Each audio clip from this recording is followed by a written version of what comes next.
அனைவருக்கும் வணக்கம். அனைவருக்கும் தீபாவளி திருநாள் நல்வாழ்த்துக்கள். தீப ஒளியாம் தீபாவளி திருநாள்.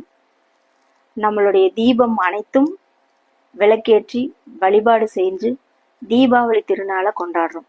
ஒவ்வொரு ஆண்டும் ஆரவாரத்தோடையும் மகிழ்ச்சியோடையும் புத்தாடைகளை உடுத்திக்கிட்டு பட்டாசு வெடித்துக்கிட்டு நம்ம தீபாவளியை திருநாளை கொண்டாடுறோம்.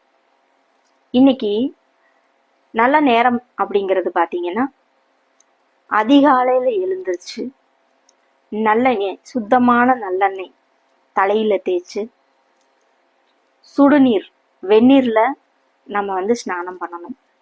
இந்த குளிக்கிற நீர்ல உப்பு மஞ்சள் கங்கா ஸ்நானம், கங்கை தீர்த்தம் என்று சொல்லக்கூடிய தீர்த்தத்தையும் கொஞ்சம் கலந்து நம்ம தலைக்கு குளிக்கணும். சீகக்காய் போட்டு தேய்ச்சி தலைக்கு குளித்து